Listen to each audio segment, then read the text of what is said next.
Hello കൂട്ടുകാരെ, ഇന്ന് എത്തിയിരിക്കുന്നത് ഒരു ചക്ക വിശേഷവുമായിട്ടാണ് കേട്ടോ. ഈ ചക്കയൊക്കെ എല്ലായിടത്തും ഉണ്ടാവും. പക്ഷേ ഈ ചക്കയും കൊണ്ട് ഇവള് പുറത്തിരിക്കുന്ന എന്തിനാ എന്നൊക്കെ വിചാരിക്കും. നമ്മൾ പ്രകൃതിയുമായി ഇണങ്ങി ജീവിക്കണം എന്നൊക്കെയല്ലേ പറയാ. ഞാൻ ഇത്തിരി പ്രകൃതി രമണിയായി ഇന്ന് ചക്ക കിട്ടിയപ്പോൾ അതും കൊണ്ട് പുറത്തിരുന്നു. മാത്രമല്ല, നമുക്കൊരു കുഞ്ഞടുപ്പ് കിട്ടിയിട്ടുണ്ട്. ആ അടുപ്പിൻ്റെ ഉദ്ഘാടനം കൂടി ഇതിൽ സാധിച്ചെടുക്കണം എന്നുകൂടി ഉണ്ടായിരുന്നു കേട്ടോ. ചക്ക പഴുത്തത് കിട്ടിയത് അപ്പോൾ കഴിച്ചങ്ങ് തീർക്കുന്നതിനേക്കാൾ കുറച്ചുകൂടി മെച്ചപ്പെട്ട സംഭവമാണ് അതൊന്ന് വരട്ടി സൂക്ഷിക്കുന്നതെന്ന് തോന്നി. അങ്ങനെ ഒരു അഭിപ്രായം ഇത് കിട്ടിയ സമയത്ത് ഞങ്ങൾക്കിടയിൽ തന്നെ ഇങ്ങനെ ഉരുത്തിരിഞ്ഞു വന്നു. ആദ്യം ഇതൊക്കെ കുറച്ച് മെനക്കെടുള്ള പരിപാടിയല്ലേ, അപ്പോൾ ചെയ്യണ്ട, എങ്ങനെ ചെയ്യും എന്നൊക്കെ തോന്നിയിരുന്നു. പിന്നെ പ്രത്യേകിച്ച് ഗ്യാസും ഇല്ല. അപ്പോഴാണ് നമ്മുടെ അടുപ്പിൻ്റെ കാര്യം ഓർമ്മ വന്നതും പുറത്തേക്ക് അങ്ങ് ഇറങ്ങാം എന്ന് വിചാരിച്ചത് കേട്ടോ. അങ്ങനെ എല്ലാ സാധനങ്ങളുമായിട്ട് ഞാൻ പുറത്തേക്ക് ഇറങ്ങി നമ്മുടെ കിണറിനോട് ചേർന്നുള്ള ഭാഗത്ത് വെച്ചിട്ട് കിഴക്കും തെക്കും വടക്കും ഒക്കെ നോക്കി അങ്ങ് അടുപ്പ് കൂട്ടി അങ്ങ് കത്തിക്കാൻ തുടങ്ങി കേട്ടോ. വിറകൊക്കെ പുറകെ നിന്ന് എടുത്തു കൊണ്ടുവന്നു. വിറക് ഇഷ്ടംപോലെ ഉണ്ടായിരുന്നു, പക്ഷേ കത്തിക്കാൻ ഞാൻ ശ്രമിക്കാറില്ല എന്നുള്ളതാണ്, നമുക്ക് നേരം ഉണ്ടാവാറില്ല. പക്ഷേ ഇനി മുതൽ അതൊക്കെ വേണ്ടി വരും, ഗ്യാസ് കിട്ടുന്നതൊക്കെ കുറവാണ് എന്നൊക്കെ കേട്ടിട്ടുണ്ട്. അതുകൊണ്ട് തന്നെ ഇതിലേക്ക് ഇറങ്ങി. പിന്നെ അതല്ല, നമ്മൾ ഈ വീഡിയോസിലൊക്കെ കാണുന്നതേ ഒരു 20 മിനിറ്റ് കൊണ്ടൊക്കെ നമ്മൾ ഈ ചക്ക എടുത്ത് ഇങ്ങനെയൊക്കെ ചെയ്യാൻ ഒരുങ്ങിയാൽ പെട്ടെന്ന് തന്നെ സാധനം റെഡിയായി എന്നൊക്കെയാണ് പറയുന്നത്. പച്ച കള്ളാണെന്ന് എനിക്ക് മനസ്സിലായി. എന്തോ എനിക്ക് 20 മിനിറ്റ് കൊണ്ടൊന്നും ഇതായിട്ടില്ല കേട്ടോ. സത്യം പറഞ്ഞ ചക്കയുടെ കൂടെ ഇരുന്നും നടന്നും കിടന്നും എന്ന് പറയണ്ട. ഞാൻ ചായ കുടിച്ചതും ഒരു കൈ കൊണ്ട് ചായ കുടിക്കലും അപ്പുറത്ത് ഇളക്കുകയും ചെയ്ത് അങ്ങനെ ഇരുന്നതാട്ടോ. അപ്പോൾ സത്യത്തിൽ കുറച്ച് പാടുള്ള പണിയാണെങ്കിലും ചെയ്ത് കഴിഞ്ഞാൽ അത്യാവശ്യം രുചികരമായ ഒരു വിഭവം തന്നെയാണ് കേട്ടോ. നിങ്ങൾക്ക് ഓർമ്മയുണ്ടോ എന്നറിയില്ല, നമ്മൾ കുറച്ച് മുന്നേ മറ്റൊരു സ്ഥലത്ത് പോയിട്ട് ഈ ചക്കയൊക്കെ ചേർത്ത് അടയൊക്കെ ഉണ്ടാക്കിയത് ഫാമിലിക്കൊപ്പം ഇരുന്ന് ഒരു സംഭവമാക്കി എല്ലാവരും കൂടി കൊണ്ടുവന്ന് വെച്ച് കഴിച്ച ഒരു സൂപ്പർ വീഡിയോ ഉണ്ടായിരുന്നു ഇതിൽ. ഇനി കണ്ടിട്ടില്ലാത്തവരാണെങ്കിൽ നേരെ പോയി നോക്കിയാൽ നമുക്ക് ഈ ചക്ക വരട്ടിയത് ഉപയോഗിച്ച് ഉണ്ടാക്കിയ അടയുടെ ചിത്രമല്ല വീഡിയോ നിങ്ങൾക്ക് കാണാം കേട്ടോ. ഇവിടെ നമ്മൾ അതിന് വേണ്ടിയിട്ടാണ് ഇത് വരട്ടി വെക്കുന്നത്. ഈ വരട്ടിയത് തന്നെ നമുക്ക് എടുത്ത് കഴിക്കാനും പറ്റും കേട്ടോ, അങ്ങനെ തന്നെ കഴിക്കാനും പറ്റും. അപ്പോൾ ഇത് ഫ്രിഡ്ജിൽ ഫ്രീസറിലൊക്കെ സൂക്ഷിക്കുകയാണെങ്കിൽ കുറേ കാലം സൂക്ഷിച്ച് വെക്കാം എന്നൊക്കെയാണ്. ഈ ചക്കക്കാലം എന്ന് പറയുന്നതേ നമുക്ക് വല്ലാത്ത അനുഭവങ്ങളുടെ കാലമാണ്.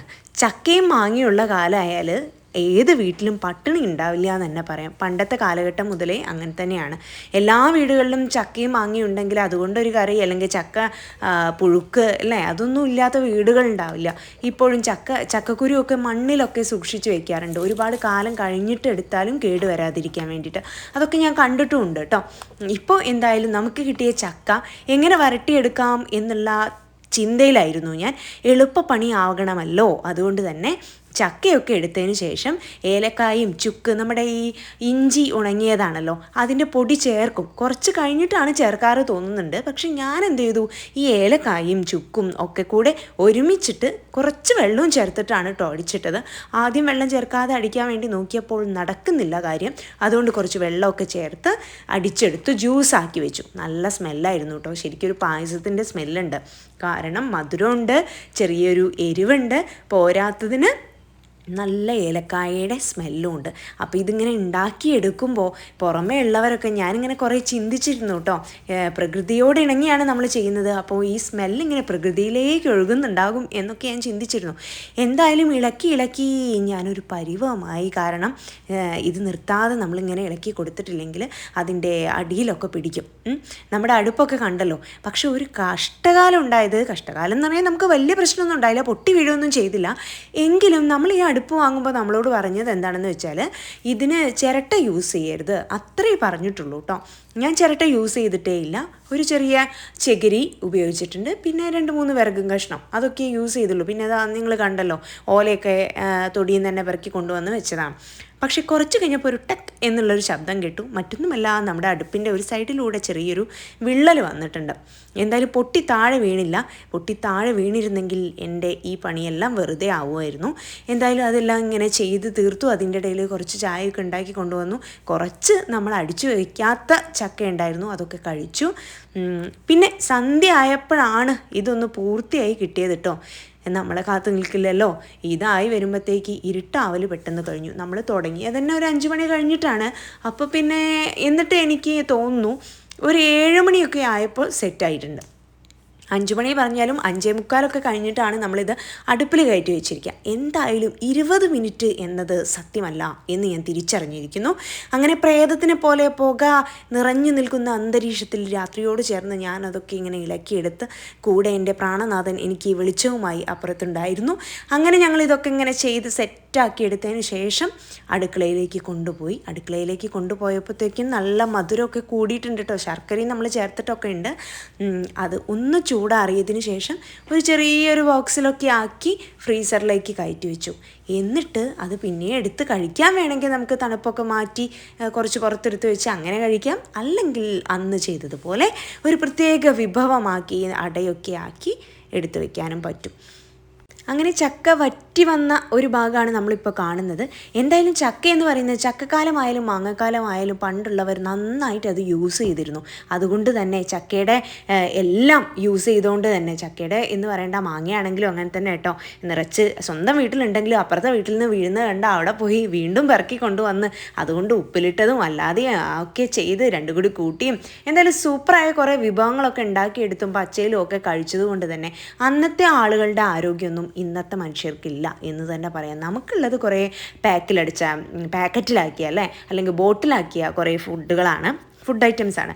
അതും വേണ്ടോളം വാങ്ങി കഴിക്കുകയും ചെയ്യും. വയറൊക്കെ ചാടി സൂപ്പറായിട്ട് നമ്മൾ ജിമ്മിലൊക്കെ പോയി വയർ കുറച്ച് വീണ്ടും കഴിച്ച് ഇങ്ങനെയാണ് ഇന്നത്തെ ജീവിത രീതി പോകുന്നത്. പക്ഷെ പണ്ട് അങ്ങനെയല്ലായിരുന്നു. ജിമ്മൊന്നും അവർക്ക് വേണ്ടായിരുന്നു. 2 ചക്ക നീളത്തിൽ അങ്ങ് കീറിയെടുക്കാൻ വേണ്ടി 2 പ്രാവശ്യം മഴ ഉയർത്തുമ്പോൾ തന്നെ അവരുടെ വയറൊക്കെ അങ്ങ് കുറയായിരുന്നേ. എന്നാൽ നമുക്ക് അതൊന്നും ഇല്ലല്ലോ. അതുകൊണ്ട് നമുക്ക് പറഞ്ഞിട്ടും കാര്യമില്ല. ഇനി വരുന്നവരോട് പറഞ്ഞാൽ അവരന്തം വിട്ട് നിൽക്കും എന്നുള്ളതും വേറെ ഒരു കാര്യം തന്നെയാണ്. ചക്ക എന്നും ഒരുപാട് ഗുണങ്ങളുടെ കലവറ തന്നെയാണ്. Fibre, potassium, vitamin A, C എന്നിവയിൽ സമ്പന്നമായ ചക്ക ഹൃദയാരോഗ്യം മെച്ചപ്പെടുത്താൻ രോഗപ്രതിരോധ ശേഷി കൂട്ടാനും ഒക്കെ മെച്ചപ്പെട്ട ഒരു സംഭവം തന്നെയാണ് കേട്ടോ.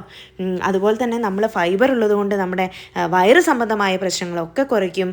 മഗ്നീഷ്യം, കാൽസ്യം എന്നിവ അടങ്ങിയിരിക്കുന്നതിനാൽ അത് എല്ലുകൾക്കും വളരെ ഗുണപ്രദമായ ഒന്നാണ് കേട്ടോ. പഴുത്ത ചക്കയിൽ പഞ്ചസാര കൂടുതലുണ്ട്. അതുകൊണ്ട് പഴുത്ത ചക്ക പ്രമേഹ രോഗികൾ കഴിക്കുമ്പോൾ കുറച്ചൊന്ന് ശ്രദ്ധിച്ചാൽ ഉത്തമമായിരിക്കും എന്ന് തന്നെ പറയാം. ഞാനിവിടെ ചെയ്യുന്നത് ഇത് പിന്നേക്ക് വേണ്ടി കരുതി വെക്കലാണ്. നമ്മളുടെ വിഭവങ്ങൾ നമ്മുടെ പ്രകൃതിയിൽ നിന്ന് കിട്ടുന്ന എല്ലാം നാളേക്ക് വേണ്ടി കരുതി വെക്കാൻ കൂടി ശ്രമിക്കുക എന്നുള്ള ഒരു കാര്യം കൂടിയുണ്ട് കേട്ടോ. നമ്മളിൽ നിന്നാണ്, നമ്മുടെ വീട്ടിൽ നിന്നാണ് മറ്റുള്ളവർ കാണുന്നത്. നാളെ എൻ്റെ മകൻ ഇത് കാണുമ്പോൾ ഇങ്ങനെയൊരു സംഭവം ഞാനൊക്കെ ഉണ്ടാക്കിയിരുന്നു എന്ന് പറയണമെങ്കിൽ ഒരു തവണയെങ്കിലും ഞാനിത് വീട്ടിലൊന്ന് ട്രൈ ചെയ്തല്ലേ പറ്റൂ. അതുകൊണ്ട് ഞാൻ എന്തായാലും ഈ ഒരു പരിപാടി ചെയ്തിട്ടുണ്ട്. കുറച്ച് സമയമെടുത്താലും കുറച്ച് അധ്വാനമൊക്കെ ഉണ്ടെങ്കിലും ഇടയ്ക്ക് ഇങ്ങനെയുള്ള കുറച്ച് പരിപാടികളൊക്കെ ചെയ്യുക. എല്ലാവരെയും കൂടെ ചെയ്യുമ്പോൾ നമുക്കതിൻ്റെ ഒരു ഭാരം അത്രത്തോളം വലുതായിട്ടൊന്നും തോന്നില്ല.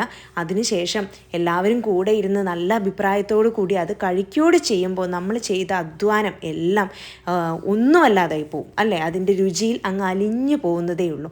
അതുകൊണ്ട് ഏതൊരു ജോലിയും അങ്ങനെ തന്നെയാണ്. ഒരുമിച്ച് ചെയ്യുകയും അത് ഒരുപോലെ ആസ്വദിക്കുകയും ചെയ്യുമ്പോൾ ഏറ്റവും ലളിതമായ ഒന്നായിട്ട്, എത്ര കഠിനമായ ജോലിയും ലളിതമായിട്ട് നമുക്ക് തോന്നും.